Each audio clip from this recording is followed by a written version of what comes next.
Anime sure gets a lot of powerful characters in its rosters, and we will try to talk about all of them in this list. That is why for today, we will be talking about the top 10 anime with overpowered main characters. So, before we start, be sure to subscribe to our channel if you haven't already, and press on that bell icon to stay updated for all our new content. And be aware of the following spoilers.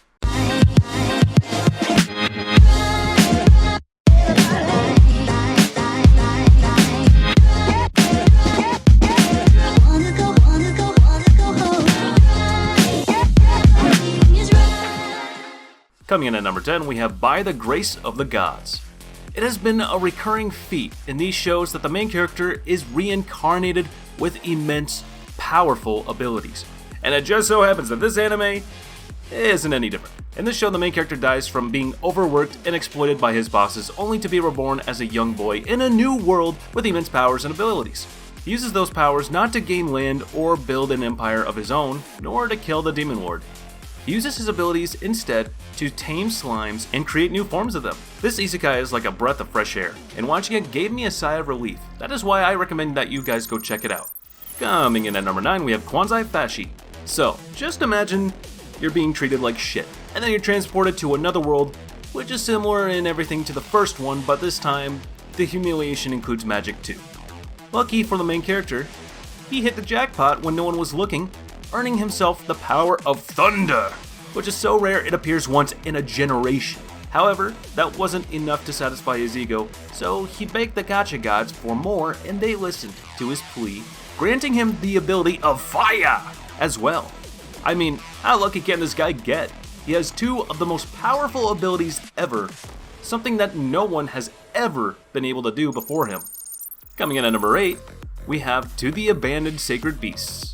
It is virtually impossible to have a war without casualties. There will always be losses, and others that build their power over the bodies of others. In this show, humans are genetically modified, turned into half-human, half-beast monsters that will fight fiercely and destroy their enemies. With complete prejudice, one thing they didn't take into account is the end of the war, and what will happen to those half-beasts now that there are no battles to be fought. Well, thanks to a friend all soldiers know by the name of PTSD, these beings go mad and start harming people. That is why their commander-in-chief is now looking for them to pacify their threat. Coming in at number 7, we have Planet With. This main character is weird to explain. He isn't that complicated or anything, but just weird. He is the main character of the series, but due to his amnesia and memory loss, his glimpses of memories trick him to think that the heroes are actually the cause behind the destruction of his planet. And because of that, his actions at the beginning of the series are those of an antagonist rather than the protagonist, even though he later teams up with the heroes again, so all is good. Nothing is the way it seems at first, and there is a lot of hidden content and agendas that the characters hide their true intentions behind. The power of the main character allows him to pilot a cat-looking Gundam with rippled eyes that has a pile driver that will knock anyone unlucky to face it so hard it will punch them into last year. The series is quite fun with lots of twists and turns, and with enough character development to make sense out of everything going on. As for the art style, it has a unique touch that I haven't seen in anime like it, or in the same genre as it, which gives an edge above others, giving you more reason to check it out. Coming in at number 6, we have Phantom in the Twilight. In this show, beasts and monsters born from the figments of our fears roam the city and terrorize humans' lives.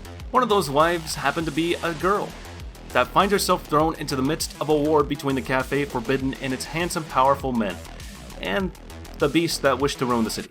With the barista vampire and the werewolf chef, things are about to get interesting. The heroine clearly has a crush on every one of them, and each for his own reasons. I mean, who really can blame her? I bet all the girls watching this are already fangirling so hard over how cool looking the boys are. Coming in at number 5, we have Garo, Vanishing Line. A secret war rages on between the horrors, the manifestations of negative emotions, and the Makai Order of Knights and Alchemists. The strongest one of them being Sword. To describe him in a few words, Sword is like your scary girlfriend's father. You are afraid to meet him, and once you lay your eyes on him and his hulking body, you piss yourself. I mean, really, how big did they want to make him? Makes me wonder sometimes how is he even fitting into that armor. The armor in question is the Golden Makai armor and the blade of the Golden Knight that he was entrusted with. Thanks to these abilities, he will fight anyone that will stand in his way of revealing the plot against the Makai Order with only one clue in his possession, El Dorado. Coming in at number 4, we have Ushio and Tora. Yokais are mythical beasts that are said to roam the world freely, with some being malicious and evil, while others are neutral and wouldn't hurt a fly. Those old folk tales became a reality though after Ushio discovers Tora in the basement of the temple with the fabled beast spear impaling him. At first he doesn't free him from the spear, and for good reasons too. He's been sealed there for 500 years. So it's gotta be a bad idea to free him, right? However, this guy is a dumbass and a bleeding heart, so when a yokai breakout threatens the lives of his friends, he has no choice but to free Tora and team up with him to fight back those monsters, with Ushio wielding the beast spear as a precaution to keep Tora in check, as well as fight other yokai and seal them. Coming in at number 3, we have the grayman, Hallow. Alan Walker is a full-fledged Akuma hunter, and a powerful one at that. However, he didn't start off as a badass fighter that he seems to be, and even his hair color was different. Due to a very traumatic event, his hair turned white and he suffered through the trauma for years. After being adopted, since his disfigured arm alienated him from everyone, only to lose his adopted father and having him turn into an Akuma that wants to kill him, basically a lot of shit happened since then, and this character changed to the worse? Better? I don't know really, it's just that he is too damn powerful to not put him on this list. Coming in at number 2, we have Kuromukuro.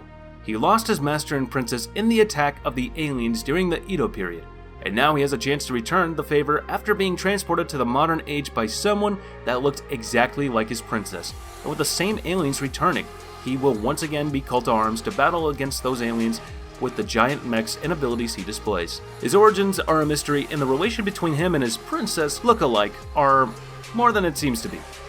Makes you actually wonder, what did they even have such advanced technology back then, and how does he know how to pilot that mech? Well, I guess when it comes to anime logic, the only thing that makes sense is that nothing makes sense.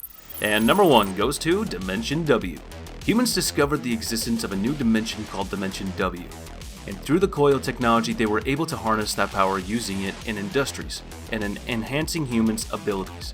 However, some people hate to use such methods, and one of those people is the main character of the show, being the only one in his battalion that doesn't use coil technology, and still outclassing his other colleagues, as well as preferring to use gasoline cars over coil-powered ones. This man is the definition of overpowered and badass. And with that, we conclude our video.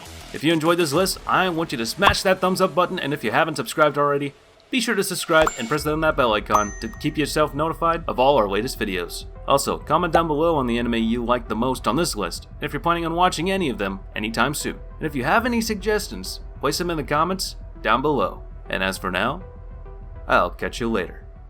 See you in the next one.